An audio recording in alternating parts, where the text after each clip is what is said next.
13 જાન્યુઆરી આજનો ઇતિહાસ।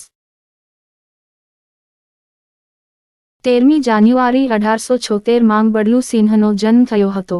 તે વિક્ટોરિયા ક્રોસ મેળવનાર પ્રથમ વિશ્વયુદ્ધ દરમિયાન ભારતીય સેનામાં સાર્જન્ટ। 13મી જાન્યુઆરી 1919 માં મેરી ચેન્ના રેડ્ડીનો જન્મ થયો હતો। તે એક અગ્રણી ભારતીય રાષ્ટ્રીય કોંગ્રેસના નેતા, તેમણે આંધ્ર પ્રદેશના મુખ્યમંત્રી છે અને ઉત્તર પ્રદેશના રાજ્યપાલ તરીકે સેવા આપી।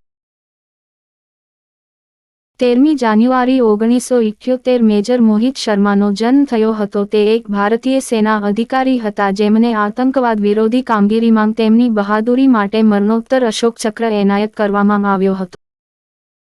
13મી જાન્યુઆરી 2021 સરસ્વતી રાજામણીનું મૃત્યુ થયું હતું। 1943 તેમણે નેતાજી સુભાષચંદ્ર બોઝની હત્યા કરવાની બ્રિટિશ યોજનાનો પર્દાફાશ કરવામાં મહત્વપૂર્ણ ભૂમિકા ભજવી હતી। 13 જાન્યુઆરી 1948 રોજ ગાંધીજીએ આમરણાંત ઉપવાસ કરવાનું નક્કી કર્યું હતું। તેઓ હિન્દુ મુસ્લિમ એકતાની ખાતરી નહેરુ સરકાર તરફથી ઈચ્છતા હતા। 13મી જાન્યુઆરી 1938 નબનિતા દેવસેનનો જન્મ થયો હતો। તે એક પ્રતિષ્ઠિત લેખક છે।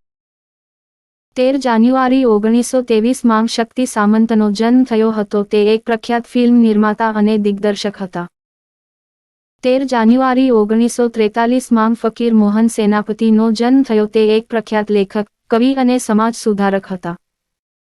13 જાન્યુઆરી 1938 પંડિત શિવકુમાર શર્મા તારક ચિહ્નનો જન્મ થયો હતો। તે પ્રખ્યાત સંતૂરવાદક હતા। 13 જાન્યુઆરી 1949 રાકેશ શર્માનો જન્મ થયો। તે અવકાશમાં મુસાફરી કરનાર પ્રથમ ભારતીય અવકાશયાત્રી હતા।